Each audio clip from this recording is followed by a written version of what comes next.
சங்கம் வைத்து தமிழ் வளர்த்த மதுரை மண்ணுக்கு வந்திருக்கிறேன். நீதி தவறிய மன்னனை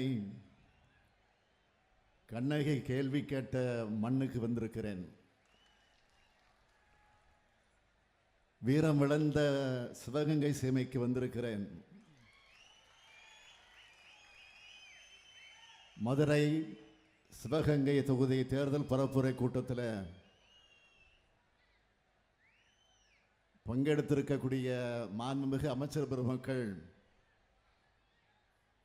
கழகத்தின் துணை பொதுச் செயலாளர் ஐ பெரியசாமி அவர்களே, ரகுபதி அவர்களே, பெரிய கருப்பன் அவர்களே, மூர்த்தி அவர்களே, பிடிஆர் பழனிவேல் தியாகராஜன் அவர்களே, மெய்யநாதன் அவர்களே, காங்கிரஸ் பேரியக்கத்தினுடைய மூத்த தலைவர் முன்னாள் ஒன்றிய அமைச்சர் என்னுடைய பெருமதிப்பிற்குரிய அண்ணன் ப சிதம்பரம் அவர்களே, மார்க்சிஸ்ட் கம்யூனிஸ்ட் கட்சி தமிழ் மாநில குழுவினுடைய செயலாளர் பேரன்பிற்குரிய தோழர் பாலகிருஷ்ணன் அவர்களே, மாவட்ட செயலாளர் கோ தளபதி அவர்களே, சட்டமன்ற உறுப்பினர்கள் தமிழரசி அவர்களே, பூமிநாதன் அவர்களே, மூவேந்தர் முன்னேற்ற கழகத்தினுடைய தலைவர் அருமை சகோதரர் ஸ்ரீதர் வாண்டியார் அவர்களே, மக்கள் விடுதலை கட்சியினுடைய தலைவர் சகோதரர் முருகவேல் ராஜன் அவர்களே, மதுரை நாடாளுமன்ற தொகுதியினுடைய வேட்பாளர் இனிய சகோதரர் வெங்கடேசன் அவர்களே, சிவகங்கை நாடாளுமன்ற தொகுதியினுடைய வேட்பாளர் அன்பிற்கினிய கார்த்தி சிதம்பரம் அவர்களே, ஒருங்கிணைந்த மதுரை சிவகங்கை புதுக்கோட்டை மாவட்ட கழகத்தினுடைய நிர்வாகிகளே, மேயர் உள்ளிட்ட உள்ளாட்சி பிரதிநிதிகளே, இந்தியா கூட்டணி கட்சிகளின் நிர்வாகிகளே, தொண்டர்களே, பத்திரிகை மற்றும் ஊடகத்துறையை சார்ந்த நண்பர்களே, தோழர்களே, வணக்கத்திற்குரிய வாக்காளர் பெருமக்களே, என் உயிரோடு கலந்திருக்கக்கூடிய தலைவர் கலைஞர் அவர்களின் உயிரினும் உயிரான அன்பு உடன்பிறப்புகளே, அனைவருக்கும் என்னுடைய மாலை வணக்கம். தேர்தல் பரப்புரை கூட்டத்தையே தென்மண்டல மாநாட்டை போல நடத்தி காட்டியிருக்கிறார் மாண்புமிகு அமைச்சர் மூர்த்தி அவர்கள். எந்த பொறுப்பை கொடுத்தாலும் பிரம்மாண்டமா செய்து காட்டுபவர் அமைச்சர் மூர்த்தி. அவரோட சிவகங்கை சீமையின் கழக காவலர் பெரிய கருப்பனும் இங்கே இருக்கார். சொல்லவா வேணும்? ரெண்டு செயல்வீரர்களும் சேர்ந்து இந்த மாநாட்டை தேர்தலுக்கான வெற்றி களமாக மாற்றி காட்டியிருக்காங்க. இவங்களோட தோளோடு தோல் நின்று ஒத்துழைப்பு வழங்கி இருக்கக்கூடிய மாவட்ட கழக செயலாளர்களுக்கும் நிர்வாகிகளுக்கும் என்ற வாழ்த்துக்களையும் பாராட்டுக்களையும் நான் தெரிவித்துக் கொள்ள விரும்புகிறேன். மதுரை நாடாளுமன்ற தொகுதிக்கு மார்க்சிஸ்ட் கம்யூனிஸ்ட் கட்சியினுடைய வெற்றி வேட்பாளர் நம்முடைய பெருமதிப்பிற்குரிய பாலகிருஷ்ணன் அவர்களின் ஆதரவு பெற்ற வேட்பாளர் வெங்கடேசன் அவர்கள் போட்டியிடுகிறார்கள். தோழர் சு வெங்கடேசன் அவர்கள் நாடறிந்த எழுத்தாளர், பேச்சாளர். மதுரைக்காக மட்டுமல்ல, தமிழ்நாட்டுக்காக மட்டுமல்ல, இந்திய நாட்டுக்காகவும் நாடாளுமன்றத்திலும் மக்கள் மன்றத்திலும் குரல் கொடுத்து வரக்கூடியவர். பாஜக அரசினுடைய மக்கள் விரோத செயல்கள் எதுவாக இருந்தாலும் அவருடைய பாணிகளை கண்டித்து கவனத்தை ஈர்க்கக்கூடியவர். கோடிக்கணக்கான தொகையை கல்வி கடனா மாணவர்களுக்கு பெற்று தந்தவர். எழுத்தாளர் என்பதனால் தன்னுடைய செயல்பாடுகளை 5 ஆண்டுகள் 150 வெற்றிகள்னு புத்தகமாகவே போட்டிருக்கிறார். அவர் மீண்டும் மதுரையில் வெற்றி பெற்று உங்கள் குரலா நாடாளுமன்றத்தில் ஒலிக்க அறிவால் சுத்திய நட்சத்திரம் சின்னத்தில் உங்கள் வாக்குகளை வழங்கணும். அடுத்து சிவகங்கை நாடாளுமன்ற தொகுதியில் காங்கிரஸ் கட்சியினுடைய வெற்றி வேட்பாளர் கார்த்தி சிதம்பரம் அவர்கள் போட்டியிடுகிறார்.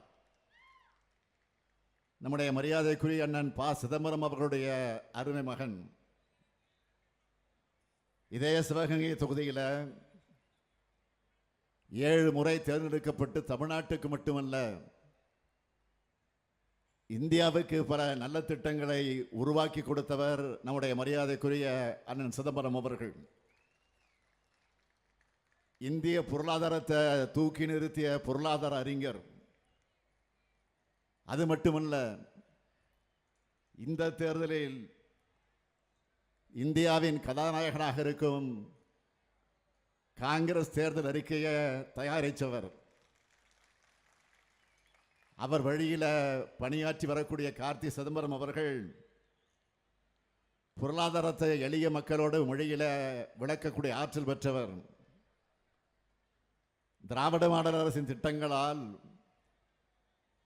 கடைக்கோடி மக்களும் எப்படி பயனடைகிறாங்கன்னு அவர் பிரச்சாரம் செய்கிற வீடியோ இப்போ சமூக வலைதளங்களில் வைரல். கார்த்தி சிதம்பரம் சிவகங்கை மக்களோட குரலா நாடாளுமன்றத்தில் ஒலிக்க கை சின்னத்தில் உங்கள் வாக்குகளை வழங்கணும். இந்தியா கூட்டணியினுடைய இந்த 2 வேட்பாளர்கள் சு. வெங்கடேசன் அவர்களையும் கார்த்தி சிதம்பரம் அவர்களையும் மீண்டும் இந்த முறை கடந்த தேர்தலை விட அதிக வாக்கு வித்தியாசத்தில் வெற்றி பெற வைக்கணும். தயாராகிட்டீங்களா? நீங்க வாக்களிக்கிறது மட்டுமில்ல, இந்த ஸ்டாலின் தூதுவனா உங்கள் பகுதியில் இருக்கக்கூடிய மக்கள் கிட்டையும் இந்தியா கூட்டணிக்கு வாக்கு கேட்கணும். கேட்பீங்களா? அப்புறம் என்ன, வெற்றி உறுதி. திரும்ப எம்பி ஆயிடுவீங்க. இப்போ வேட்பாளர்கள் உட்காரலாம். நீங்க அளிக்கிற வாக்கு உங்க தொகுதிக்கான எம்பியை தேர்வு செய்ய மட்டும் இல்ல, இந்தியாவோட அடுத்த பிரதமரா ஒரு ஜனநாயகவாதி வர அடித்தளம் அமைக்க போகுது. வரப்போகிற பிரதமர் எப்படிப்பட்டவராக இருப்பார்? நீட் தேர்விலிருந்து தமிழ்நாட்டிற்கு விலக்களிக்கும் பிரதமராக அவர் இருப்பார். 100 நாள் வேலைவாய்ப்பு திட்டத்தில் நாளொன்றுக்கு 400 ரூபாய் கொடுக்கும் பிரதமராக இருப்பார். விவசாயிகளுக்கு குறைந்தபட்ச ஆதார விலை கொடுக்கக்கூடிய பிரதமராக இருப்பார். சமூக நீதி மேல உண்மையான அக்கறையோடு இடஒதுக்கீடு உச்சவரம்பு 50 விழுக்காட்டை உயர்த்துகிற பிரதமராக இருப்பார். எஸ்சி, எஸ்டி, ஓபிசி மாணவர்களுக்கான கல்வி உதவித்தொகையை 2 மடங்கு ஆக்கிற பிரதமராக இருப்பார். மொத்தத்தில் இந்திய ஜனநாயகத்தை, அரசியல் சட்டத்தை, மதச்சார்பின்மையை, சமூக நீதியை மதிக்கிற பிரதமராக இருப்பார். ரொம்ப முக்கியமா தமிழ்நாட்டோட வளர்ச்சிக்கு உற்ற துணையாகவும் தமிழ் மக்கள் மீது உண்மையான பாசம் கொண்டவராக இந்தியா கூட்டணியுடைய பிரதமர் ஆட்சி செய்வார். இன்னும் ஒரே வரியில் சொல்லணும்னா, இப்போ இருக்கக்கூடிய பிரதமர் மாதிரி நிச்சயம் இருக்க மாட்டார். 10 ஆண்டு காலமா தமிழ்நாட்டு மக்களை மதிச்சு தமிழ்நாட்டுக்குன்னு எந்த சிறப்பு திட்டத்தையும் செஞ்சு கொடுக்காத பிரதமர் மோடி இப்போ வாக்கு கேட்டு தமிழ்நாட்டுக்கு வந்திருக்கிறார். தமிழ்நாட்டுக்கு சிறப்பு திட்டங்களை செஞ்சு கொடுத்துட்டு வந்திருக்கிறாரா? இல்ல. இங்க பக்கத்து மாவட்டங்கள்ல வெள்ளத்துல தவிச்சாங்கல, அவங்களுக்கு உதவி பண்ணிட்டு வந்திருக்கிறாரா? இல்ல. எந்த முகத்தோடு மோடி தமிழ்நாட்டுக்கு வராரு? இவர் தமிழ்நாட்டை மட்டும் இப்படி வஞ்சிக்கல, எதிர்க்கட்சி ஆள்கிற எல்லா மாநிலங்களையும் வஞ்சிக்கிறாரு. பக்கத்து மாநிலம் கேரளாவில் மக்கள் நல திட்டங்களுக்கு கடன் வாங்க கூட உச்சநீதிமன்றத்திற்கு போற நிலையை உருவாக்கி இருக்கிறார். கர்நாடகாவும் வறட்சி நிவாரணம் கேட்டு உச்சநீதிமன்ற கதவுகளை தட்டியிருக்காங்க. அது மட்டுமல்ல, அந்த 2 மாநில முதலமைச்சர்களும் டெல்லி சாலையில் போராடுகிற அவலநிலையை ஏற்படுத்தினார் பிரதமர். மேற்கு வங்கத்திற்கும் இதே நிலைமைதான். மகாராஷ்டிராவில் என்ன நடக்குது? குதிரை பேரம் நடத்தி எம்எல்ஏக்களை விலைக்கு வாங்கினார், ஆட்சியை கிடைச்சார், ஆளுங்கட்சியை உடைச்சு இப்ப அந்த மாநிலத்தை நாசமாக்கிட்டாரு. அடுத்து ஜார்க்கண்ட் மாநிலத்தில் என்ன நிலைமை? பழங்குடியின முதலமைச்சரான ஹேமந்த் சோரன் அவர்களை கைது செஞ்சார். டெல்லியும் பஞ்சாப்லையும் என்ன பண்ணாரு? அங்க ஆளும் ஆம் ஆத்மி கட்சிக்கு ஆளுநர்களை விட்டு தொல்லை கொடுக்கிறாரு. டெல்லி முதலமைச்சர் அரவிந்த் கெஜ்ரிவால் தேர்தல் அறிவிச்சதுக்கு அப்புறம் கைது பண்ணார். எதிர்கட்சிகள் ஆளுகிற மாநிலங்களை மட்டும் இடி, ஐடி, சிபிஐ கவர்னர்களை வச்சு தொல்லை கொடுப்பார். இதுதான் மோடி இந்தியா.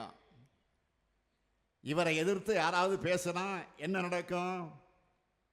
சமீபத்திய உதாரணம், ஜம்மு காஷ்மீர் மாநிலத்தில் ஆளுநராக இருந்த சத்யபால் மாலிக். அவர் என்ன சொன்னாரு? 2019 நடந்த புல்வாமா தாக்குதல் அரசியல் ஆதாயத்துக்காக எப்படியெல்லாம் பயன்படுத்தினாங்கன்னு சொன்னார். மோடிக்கு ஊழல் ஒழிக்கிற எண்ணம் இல்லை, ஊழல்வாதிகள் அவர் கூடவே இருக்கிறதால அவங்க மேல நடவடிக்கை எடுக்க மாட்டார்னு விளக்கமாக ஒரு பேட்டி கொடுத்தார். உடனே அவர் வீட்டில் சிபிஐ ரெய்டு. எவ்வளவு மலிவான அரசியல்! பெண் சக்தி, பெண்கள் பாதுகாப்பு பற்றி இப்போ தொடர்ந்து பேசுகிற பிரதமர் பாஜக எம்பி பிரிஜ்பூஷனால் பாலியல் துன்புறுத்துக்கு ஆளான மல்யுத்த வீராங்கனைகள் கண்ணிவிட்ட போது வாய் திறக்கவே இல்லையே. ஏன்? குஜராத்தில் பில்கிஸ் பானு பலாத்கார வழக்கின் குற்றவாளிகள் விடுதலை செய்யப்பட்டப்போ பெண் சக்தி மேல பிரதமர் மோடிக்கு அக்கறை வந்துச்சா? மணிப்பூர் பெண்களுக்கு இழைக்கப்பட்ட கொடூரத்தை மௌனமா ஏன் வேடிக்கை பார்த்தார்? ஒரு தடவையாவது மணிப்பூருக்கு போய் பாதிக்கப்பட்ட மக்களுக்கு ஆறுதல் சொன்னாரா? அது மட்டுமல்ல, ஜம்மு காஷ்மீரில் 8 வயசு குழந்தைய கோயிலில் வச்சு வன்புணர்வு பண்ணாங்களே, அந்த குற்றவாளிகளுக்கு ஆதரவா 2 பாஜக அமைச்சர்கள் ஊர்வலம் போனாங்களே. இதுக்கு கண்டனம் எழுந்த உடனே அவங்க என்ன சொன்னாங்க? கட்சி தலைமைதான் எங்களை அனுப்பி வச்சதுன்னு சொன்ன அவங்கள மோடி தட்டி கேட்டாரா? உத்தரப்பிரதேசத்தில் உன்னாவ் ஞாபகம் இருக்கா? வேலை கேட்டு போன பெண், இளம்பெண், பாஜக எம்எல்ஏ குல்தீப் சிங் உணர்வு பண்ணாரு. இந்த புகாரை அந்த பொண்ணு சொல்லக்கூடாதுன்னு குல்தீப்போட சகோதரர் நண்பர்களும் சேர்ந்து அவரை கடத்தி மயக்க மருந்து கொடுத்து நாள் கணக்கில் கூட்டுப்பாளைய வல்லுறவு செஞ்சாங்க. காப்பாற்ற போன தந்தைய போலி வழக்கு போட்டு சிறையில் வச்சு அநியாயமாக கொன்னாங்கள. நியாயம் கிடைக்காத விரக்தியில் உத்தரப்பிரதேச முதலமைச்சர் யோகி வீட்டுக்கு முன்பு அந்த பெண் தீக்குளிக்க முயற்சி பண்ணாங்க. அப்புறம் கூட அந்த பெண்ணை வண்டிகளை ஏற்றி கொல்ல முயற்சி நடந்தது. அதில் அவங்க அத்தை இறந்து போனாங்க. இதையெல்லாம் வேடிக்கை பார்த்தது யாரு? பிரதமராக இருக்கக்கூடிய மோடி தான். ஆத்ராஸ் மறந்து போச்சா? அப்பாவை தலித் பெண் ஒருவர் வன்முறை செய்யப்பட்டார், இறந்தார். அவருடைய உடலை பெற்றோர் சம்பந்தம் இல்லாமல் பெட்ரோல் ஊற்றி போலீஸை எரிச்சாங்களே. பாதிக்கப்பட்ட குடும்பத்தை பார்த்து ஆறுதல் சொல்ல கூட சகோதரர் ராகுல் காந்தி அவர்களும் பிரியா காந்தி ஆகியோருக்கு அனுமதி மறுத்தாங்களே. இப்படிப்பட்ட காட்டாட்சி தான் பாஜக ஆட்சி. பெண்களுக்கு சுதந்திரம் கொடுக்க கூடாதுன்னு பாஜகவை சேர்ந்த முதலமைச்சர் யோகி பேசினார். இதையெல்லாம் மோடி தடுத்தாரா? மோடி இந்த நாட்டுக்கு செய்தது என்ன? ஒரு தாய் மக்களா வாழுற மண்ணில் மதவெறியை விதைச்சி பிளவுபடுத்தினார். மக்களுக்காக பேசுறவங்களை சிறைகளை தள்ளி ரசிச்சார். எழுத்தாளர் கௌரி லங்கேஷ் கல்புர்கி கொல்லப்பட்டதை மௌனமா வேடிக்கை பார்த்தார். மதவெறியர்களுடைய வன்முறையையும் கொலைகளையும் தாராளமயமாக்கினார். இப்படிப்பட்டவரை தமிழ்நாட்டு மக்கள் ஒரு நாளும் ஏற்றுக்க மாட்டாங்க. அது ஜூன் 4ஆம் தேதி அவருக்கு தெரியத்தான் போகுது. இப்ப புதுசா என்ன சொல்றாரு? நாம் தான் வளர்ச்சி திட்டங்களை தடுத்தோமாம். எவ்வளவு பெரிய போய் அண்ட புழுகு ஆகாச புழுகு சொல்லுவாங்களே, அது மாதிரி தான் இருக்கு. பாஜக தமிழ்நாட்டினுடைய வளர்ச்சிக்கு தடுத்த திட்டங்களை பட்டியல் போடலாமா? தென் மாவட்ட இளைஞர்களுக்கு அவர்களுக்கு வேலை வாய்ப்பு வழங்க அன்னை சோனியா அவர்களும் பிரதமர் மன்மோகன் சிங் அவர்களும் முத்தமிழ் கலைஞர் அவர்களும் இதே மதுரையில் வந்து தொடங்கினாங்க சேது சமுத்திர திட்டத்தை. அதை இதுவரைக்கும் முடக்கி வச்சிருக்கிறாங்களே. ஏன் 10 ஆண்டு காலத்தில் அவங்க அறிவிச்ச ஒரே ஒரு சிறப்பு திட்டமான எய்ம்ஸ் மருத்துவமனையை கூட கட்டித்தராம தமிழ்நாட்டுக்கு மன்னிக்க முடியாத துரோகங்களை செஞ்சாங்களே. இந்த எய்ம்ஸ் கூட அறிவிச்சு மற்ற பாஜக ஆளுகிற மாநில எய்ம்ஸ் மருத்துவமனை எல்லாம் பயன்பாட்டுக்கு வந்துருச்சு. ஆனால் மதுரைக்கு எய்ம்ஸ் வரல. நாம கட்டுகிற ₹1 வரிக்கு 29 பைசா மட்டும் திருப்பி கொடுத்து நிதி நெருக்கடியை உருவாக்குறாங்க. பேரிட நிதியை கூட கொடுக்காம நாம மக்களுக்கு கொடுத்த நிதிக்கு கூட நிதியமைச்சர் நிர்மலா சீதாராமன் பிச்சைன்னு சொல்லி ஏளனம் பேச வைக்கிறாங்க. இந்த லட்சணத்தில் ஐக்கிய முற்போக்கு கூட்டணி அரசு என்ன செஞ்சதுன்னு கேள்வி எழுப்புறாரு. திமுக காங்கிரஸ் கூட்டணியில் செய்யப்பட்ட நன்மைகளையும் திட்டங்களையும் பட்டியல் போட்டால் ஒரு நாள் முழுக்க அந்த சாதனைகளை மட்டுமே பேசிக்கிட்டு இருக்க முடியும். அதனால சில சாதனைகள் மட்டும் நான் குறிப்பிட்டு சொல்றேன். பிரதமர் அவர்களை நோட் பண்ணிக்கங்க. நாடு முழுக்க ஐக்கிய முற்போக்கு கூட்டணி அரசால 70,000 கோடி ரூபாய்க்கு மேல கல்வி கடன்கள் வழங்கப்பட்டுச்சு. 65,000 கோடி ரூபாய்க்கு சிறு விவசாயிகளுடைய கடன் தள்ளுபடி செய்யப்பட்டுச்சு. அன்னை தமிழ் மொழியை செம்மொழியா அறிவிச்சோம். செம்மொழி தமிழாய்வு மத்திய நிறுவனத்தை அமைச்சோம். திருச்சி, கோவை, மதுரை விமான நிலையங்களை விரிவாக்கம் செஞ்சோம். நம்ம டிஆர் பாலு அவர்கள் ஒன்றிய அமைச்சராக இருந்த காலத்தில் மேம்பாலங்கள் சாலைகள் 56,644 கோடி ரூபாய்க்கு தமிழ்நாட்டுக்கு திட்டங்களை கொண்டு வந்து நிறைவேற்றணும். நெசவு தொழிலுக்கு இருந்த சென்வாட் வரி நீக்கப்பட்டுச்சு. இன்னும் நிறைய இருக்கு. பிரதமர் மோடியால இப்படி பட்டியல் போட முடியுமா? தேர்தல் சீசனுக்கு மட்டும் பிரதமர் வர்ற தமிழ்நாடு என்ன பறவைகளுடைய சரணாலயமா? தமிழர்கள் மேல் மட்டும் அவருக்கு ஏன் இத்தனை வன்மம்? தமிழர்கள் இந்த நாட்டோட குடிமக்கள் இல்லையா? நாங்கள் என்ன 2ஆம் தர குடிமக்களா? ஏன் இந்த ஓர வஞ்சனை? எப்படி உங்களால் ஓட்டு கேட்க வர முடியுது? நம்ம பொறுத்தவரை திராவிட மாடல் அரசு இந்த 3 ஆண்டுகளில் ஏராளமான சாதனைகளை செஞ்சு கொடுத்த பெருமிதத்தோட உரிமையோட உங்ககிட்ட வாக்கு கேட்டு நிற்கிறேன். இந்த மாமதுரைக்கும் சிவகங்கைக்கும் அறிவின் அடையாளமா, வீரத்தின் அடையாளமா, பண்பாட்டினுடைய அடையாளமா நம் அரசு கொடுத்திருக்கிற முத்தான 3 திட்டங்கள் கொடுத்திருக்கு. முதலாவது திட்டம், திமுக என்பது அரசியல் இயக்கம் மட்டுமல்ல, தமிழ் சமுதாயத்தை தட்டி எழுப்பும் அறிவியக்கம் என்பது அடையாளமாக கழகத்துக்கு மட்டும் அறிவாலயம் கட்டாமல் தமிழ்நாட்டோட இளைஞர்களுக்கும் எதிர்கால தலைமுறைக்கும் பயனளிக்கக்கூடிய அறிவு ஆலயங்களை கட்டி வருகிறோம். அதுதான் மதுரையில் அறிவின் அடையாளமாக பிரம்மாண்டமாக எழும்பியிருக்கக்கூடிய கலைஞர் நூற்றாண்டு நூலகம். இரண்டாவது திட்டம், தமிழர் வீரர் விளையாட்டான ஜல்லிக்கட்டுக்கு பாஜக உச்சமன்றத்தில் தன்னுடைய வாதங்களால் தடை ஏற்படுத்தின போவோம். அதை உடைச்சி வெற்றி ஜல்லிக்கட்டு நடத்துகிறோம். உலகமே நம்ம வீர விளையாட்டை திரும்பி பார்க்கும் வகையில் அமைஞ்சிருக்கு கலைஞர் நூற்றாண்டு ஏறுதழுவது அரங்கம். மூன்றாவது திட்டம், தமிழ் நாகரிக தொட்டிலாம் இருக்கக்கூடிய கீழடி ஆய்வு நடக்கக்கூடாதுன்னு எப்படியெல்லாம் தடை ஏற்படுத்துச்சு பாஜக. எத்தனை சதி செயல்களெல்லாம் ஈடுபட்டாங்க. நம்ம வெங்கடேசனை கேட்டால் 1 மணி நேரம் அதை பற்றி விளக்குவார். அந்த தடையெல்லாம் உடைச்சு எரிஞ்சு தமிழ் நாகரிகத்தின் அடையாளமாக அமைக்கப்பட்டிருக்கு கீழடி அருங்காட்சியகம். இப்படி தமிழ்நாடு முழுக்க செய்யப்பட்டிருக்கக்கூடிய சாதனைகளை முழுமையாக எடுத்து சொன்னால் எல்லா கூட்டங்களும் சாதனை விளக்க பொதுக்கூட்டங்களாக ஆகிடும். அதனால நம்மோட திராவிட மாடல் அரசோட சாதனைகளால் பயனடைஞ்ச குடும்பங்களோட எண்ணிக்கை மட்டும் சொல்லட்டுமா? எங்க அண்ணன் ஸ்டாலின் கொடுக்கிற தாய் வீட்டு சீர்னு 1,15,00,000 சகோதரிகள் உரிமையோடும் பாசத்தோடும் சொல்ற கிராம பொருளாதார அதை உயர்த்துகிற கலைஞர் மகளிர் உரிமை திட்டம்.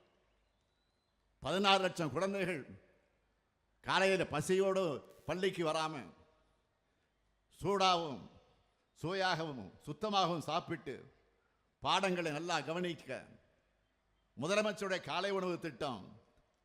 தமிழ்நாட்டில் இருக்கக்கூடிய அனைத்து மகளிரும் சுதந்திரமாக கட்டணமே இல்லாமல் 460 கோடி முறை பேருந்தில் பயணிக்கக்கூடிய விடியல் பயணம் திட்டம். அரசு பள்ளியில் படித்து கல்லூரிக்கு போகிற 4,81,075 மாணவிகளுக்கு மாதம் 1000 ரூபாய் தரக்கூடிய புதுமை பெண் திட்டம். இளைஞர்களுக்கு வேலைவாய்ப்பு பெற 28 லட்சம் மாணவர்களுக்கு திறன்பயிற்சி வழங்க இருக்கக்கூடிய நான் முதல்வன் திட்டம். இல்லம் தேடி கல்வி மூலமா 24,86,611 மாணவர்கள் பயன்பெற்று வராங்க.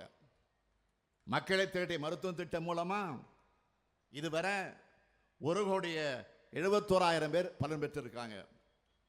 இது அத்தனையும் கடுமையான நிதி நெருக்கடிக்கு இடையிலையும் நிறைவேற்றிட்டு இருக்கோம்.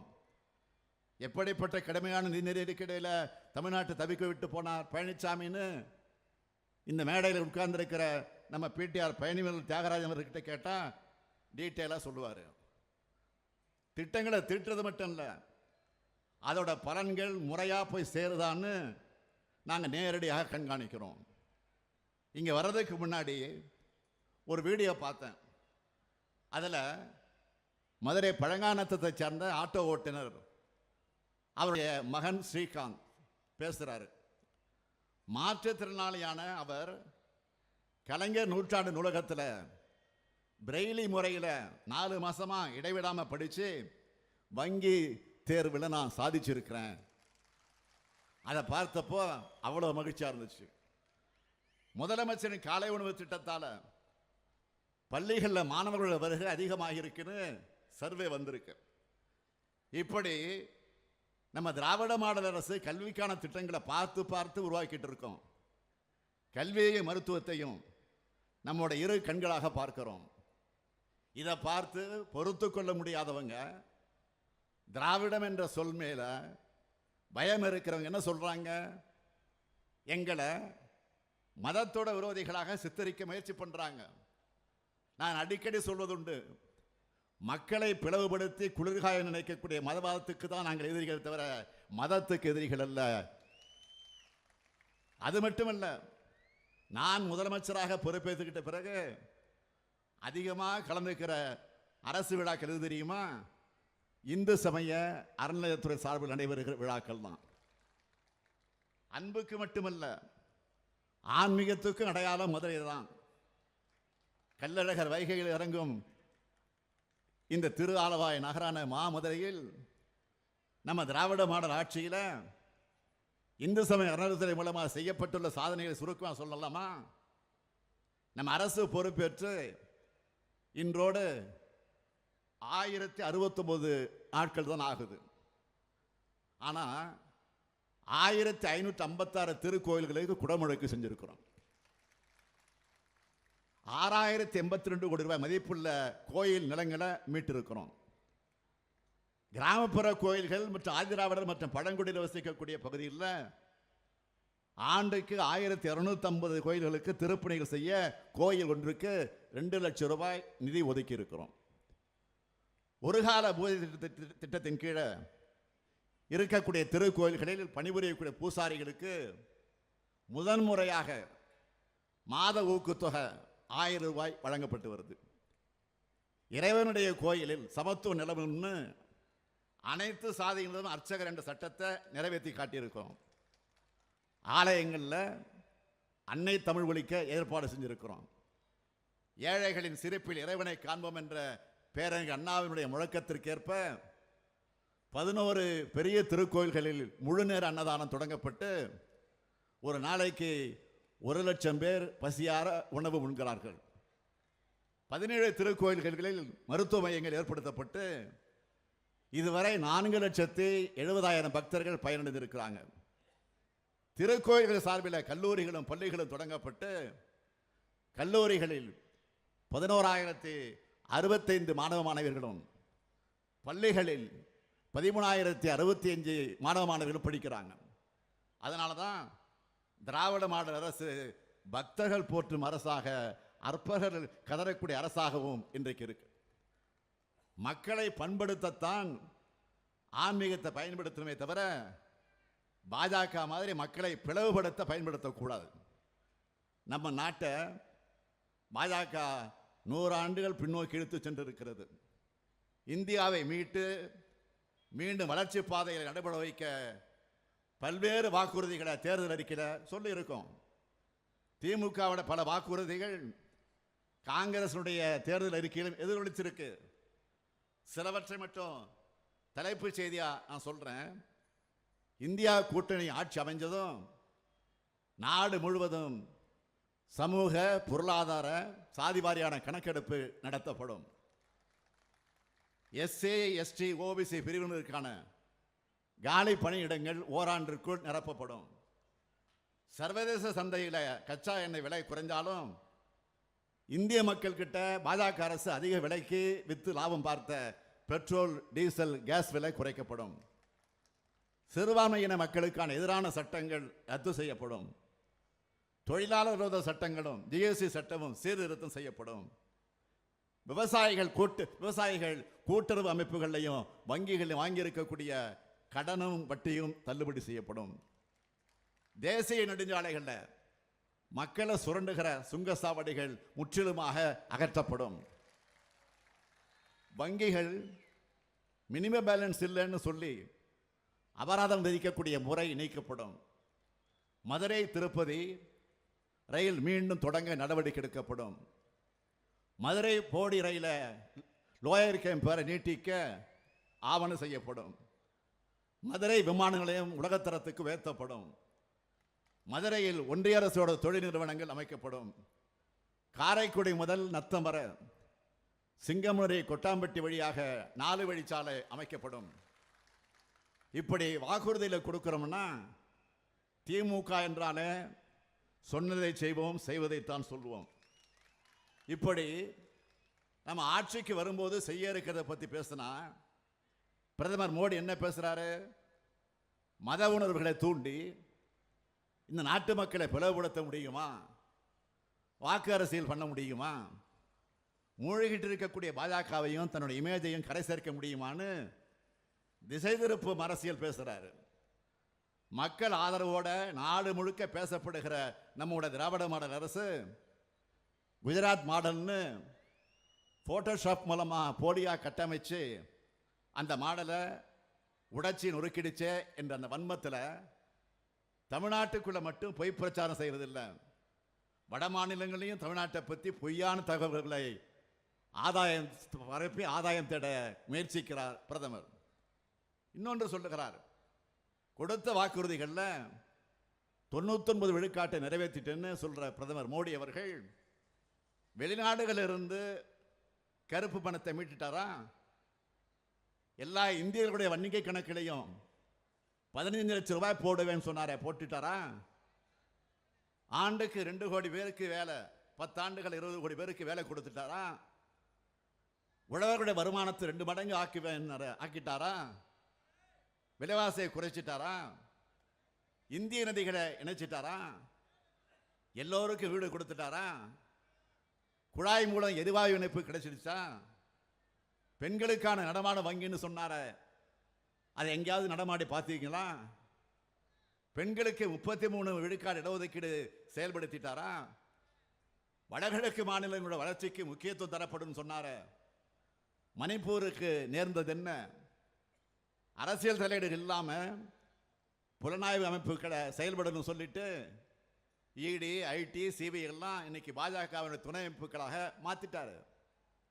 அது மட்டும் இல்லை, தமிழ்நாட்டுக்கு வந்தா வணக்கம், எனக்கு இட்லியும் பொங்கலும் பிடிக்கும், தமிழ் பிடிக்கும், திருக்குறள் பிடிக்கும், ஓட்டு போடுங்க கேட்கிற பிரதமர், நாம கேட்கிறோம் தமிழ் பிடிக்குன்னு சொல்லிட்டு தமிழ் வளர்ச்சிக்கு 74 கோடி ரூபாய் தான். ஆனால் சமஸ்கிருதத்தினுடைய வளர்ச்சிக்கு 1488 கோடி ரூபாய் ஏன் என்று கேட்கிறோம். தமிழ்நாடுன்னு சொல்லக்கூடாது, தமிழகம்னு தான் சொல்லணும்னு ஆளுநரை வச்சு சொல்ல வச்சு ஏகத்தனம் பண்ணீங்களே, அதை கேள்வி கேட்கக்கூடாதுன்னு இன்றைக்கு நாங்கள் அதை பற்றி தான் கேட்குறோம். அது மட்டுமல்ல, தமிழின் சிறப்புக்கிட சொன்ன கால்டு வெள்ளையும் ஜியு போப்பையும் ஆளுநர் இழிவுபடுத்தினார, அதுக்காவது கண்டிச்சிங்களா? கேட்கிற சொல்லுங்க. திருவள்ளுவருக்கு ஏன் காவி சாயம் பூசுறீங்கன்னு கேட்கிறோம். இப்படி அத்தனை தமிழ் வேலைகளையும் செஞ்சுட்டு தயவு செஞ்சு வாயால வடையை மட்டும் சுடாதீங்கன்னு தான் அப்படின்னு கேட்கிறோம். இப்படி தமிழுக்கும் தமிழ்நாட்டுக்கும் தமிழினத்துக்கும் விரோதமாக இருக்கிற பாஜகவுக்கு பாதம் தாங்கியா இருந்து தமிழ்நாட்டுக்கு கிடைக்கப்பட்ட அத்தனை துரோகங்களுக்கு துணையா இருந்தவர் பழனிசாமி. அவர் இப்போ என்ன பிளான்ல இருக்காரு? வாக்குகளை பிரிச்சு பாஜகவுக்கு உதவுங்கிற பி டீமா வந்திருக்கிறாரு பழனிசாமி. கூட்டணியிலிருந்து வெளியே வந்துட்டோம்னு கபட நாடகம் நடத்துறாரு. எங்கேயாவது பாஜகவையோ மோடியையோ விமர்சித்து ஒரு வார்த்தை மறந்து எங்கேயாவது பேசுறாரா? மண்புழுவா ஊர்ந்து பச்சோந்தியா மாறி பாஜகவுக்கு பார்ட்னராக இருந்த பழனிசாமியால தமிழ்நாட்டுக்கு கிடைச்ச நன்மை என்னன்னு ஏதாவது இருக்கா? துரோகத்துக்கு உருவம் இருந்தா அது பழனிசாமி தான். உலகத்துக்கு காட்டினதை விட வேற என்ன செஞ்சிருக்கிறார்? தன்னை சுற்றி இருந்த அத்தனை பேருடைய முதுகலையும் குத்தினவர் தான் முதுகெலும்பு இல்லாத பழனிசாமி. பதவி வாங்க காரணமாக இருந்த அம்மையார் சசிகலா, டிடிவி தினகரன் ஆகியோருக்கு துரோகம் செஞ்சார். பதவியை தொடர துணையா இருந்த ஓ பன்னீர்செல்வத்துக்கும் துரோகம் செஞ்சார். இப்படி குழப்பங்கள் நிறைந்த துரோக கதை தான் பழனிசாமியோட கதை. இப்ப பிரிஞ்சு போனவங்க பாஜகவோட நேரடி கூட்டணியாகவும் பழனிசாமி கள்ள கூட்டணியாகவும் இருக்காங்க. இப்போ இதில் யாருக்கு யார் நண்பன், யாருக்கு யார் எதிரி, யாருக்கு யார் துரோகி? இதுக்கு பதில் என்ன தெரியுமா? இவங்க ஒட்டுமொத்தமா தமிழ்நாட்டுக்கும் தமிழ்நாட்டு மக்களுக்கும், ஏன் ஒட்டுமொத்த இந்திய மக்களுக்குமே எதிரி மட்டுமல்ல, விரோதமான கூட்டணி. பாஜகவுக்கு அளிக்கிற வாக்கு தமிழ்நாட்டு எதிரிகளுக்கு அளிக்கிற வாக்கு, அதிமுகவுக்கு அளிக்கிற வாக்கு தமிழ்நாட்டு துரோகிகளுக்கு அளிக்கிற வாக்கு. எனவே தமிழ்நாட்டை வஞ்சித்த பாஜக, தமிழ்நாட்டை பாழ்படுத்தி அதிமுக ஆகிய தமிழர் விரோதிகளை ஒரு சேர வீழ்த்துங்க. அதுக்கு மதுரை நாடாளுமன்ற தொகுதியில் நம்முடைய மார்க்சிஸ்ட் கம்யூனிஸ்ட் கட்சியினுடைய வெற்றி வேட்பாளர் தோழர் சு வெங்கடேசன் அவர்களுக்கு அறிவால் சுத்தியல் நட்சத்திர சின்னத்திலும், சிவகங்கை நாடாளுமன்ற தொகுதியில் காங்கிரஸ் கட்சியினுடைய வெற்றி வேட்பாளர் கார்த்தி சிதம்பரம் அவர்களுக்கு கை சின்னத்திலையும் உங்க பொன்னான வாக்குகள் அளிக்கணும்னு கேட்டுக்கிறேன். நீங்க அளிக்கிற வாக்கு இந்தியாவை காக்கட்டும், தமிழ்நாட்டை காக்கட்டும், நம்முடைய எதிர்கால தலைமுறையை காக்கட்டும், பாசிசத்தை வீழ்த்த இந்தியாவை காக்க உங்கள் ஸ்டாலின் அழைக்கிறேன். 40 நமதே, நாடும் நமதே.